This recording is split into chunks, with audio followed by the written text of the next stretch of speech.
बिटिआरनि लेङाइ गाहाय मावफुं सोद्रोमा गबिन्द चन्द्र बसुमतारीखौ आसामावबो आरो बिटिआरआवबो मोननै बिबान लानानै खामानि मावनायखौ आरो माबे मोनसे बिबानखौ गारगोन बेखौ लानानै गोबां रायजो राजाफ्रा गोनो गोथो जादोंमोन।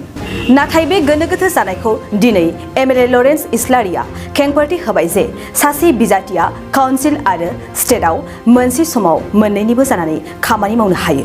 लोगोसे आसामाव बिटिआरनि लेङाइ गाहाय मावफुं सोद्रोमा गबिन्द चन्द्र बसुमतारीनो मन्त्रि बिबान होनाय जासिगोन होननानै फोरमायदों आरो मन्त्रि होखांनायनि उनावनो मोनसे बिबानखौ गारगोन होननानै खेंफोरथि होदों एमएलए लरेन्स इस्लारिया।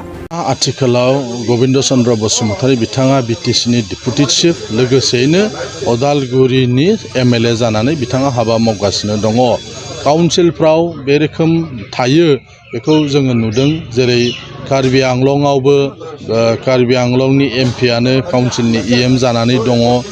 बेबायदिनो सानैसो बिथांमोनाव दङ आरो लोगोसे डिमा हासावआवबो दाख्लै बावैसो गोदानै मोननाय जे मन्त्रि बिथाङाबो डिमा हासावनि एजुकेशन डिपार्टमेन्टनि इएम बेबायदि बिथांमोनाबो खामानि मावदों। थ' जोंनि बेलायावबो डिपुटि चिफआनो अदालगुरिनि एमएलए बे जाथावै मोनसे जाथाय नङा। बेबायदिया कार्बि आंलं आरो डिमा हासाव आगोलनिफ्रायनो दङ, एबारसो जोंनि गेजेराव बिदि जादों।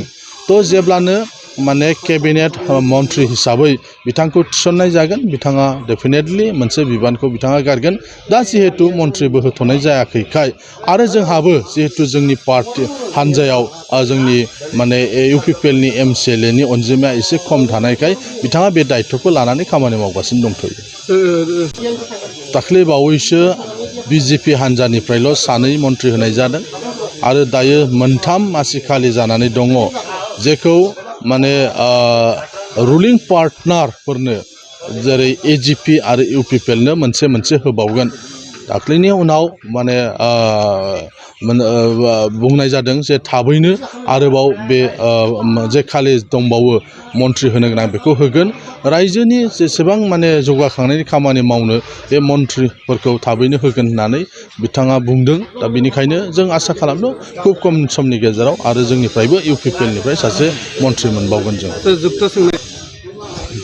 बे बाथ्राखौ लानानै गोबाङानो गोबां रोखोमै सानदों जे बिटिआर एकर्डनि जे दफाफोर बे दफाफ्रा मावफुंजायाखै आरो मावफुंजाबाय।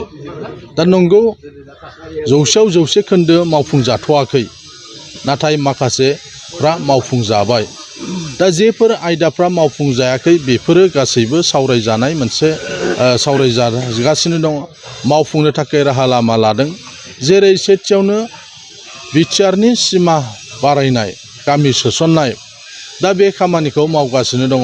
जों बयबो मिथिगौ सिगांनि जे कमिसननि जे चेयारमेनमोन बिथाङा रुंसारि जालांबाय आरो गोदानै सासे चेयारमेन थिसननाय जादों आरो बे चेयारमेना गोदानै थिसनजानायखाय सिगांनि चेयारमेना जेसेबांनाखि बियो खामानि मावलांबायमोन बेखौ फारि फारि बिथाङा नायबिजिरदों आरो बिनि थाखाय एसे गोलाव सम लादों। दा गोलाव सम लादोंमोन आरो बिनिखायनो बिथाङा माने मेल मिटिं लेंनो हायाखैमोन। दा बिथांनि स्टाडियाबो जोब्बाय, मेलबो जाखांबाय आरो जि आद्रा थानाय खामानि बे खामानिफोरखौ बिथांमोना मावगासिनो दङ। बिनिखायनो जोङो बेनि सायाव जोङो नारसिनदों जे बेखौ थाबैनो खालामनांगौ।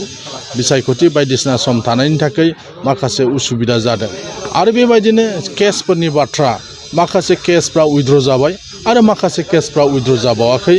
माखासे दैदेनगिरि आरो मावथिफ्रा दाबो जेलाव दङ। बेखौ लानानैबो जोंनि सिगनेटरि आफाद आरो सिगनेटरिफ्रा जोङो बे सरकारजों सावरायगासिनो दङ। नोंथाङा सरकारि साख्रि नागिरदोंना? नोंथांनि थाखाय मोनसे गोजोनथाव खौरां। नोंथांनि थाखाय दं एडुकेट पइन्ट, जेराव नोंथाङा सोलोंथाइ लानायनि गेजेरजों सरकारि साख्रिनि गुबुन गुबुन रोखोमनि गोब्राब आनजादफोरखौ उथ्रिसारनो हागोन आरो गावनि आथिङाव गसंथानो हागोन।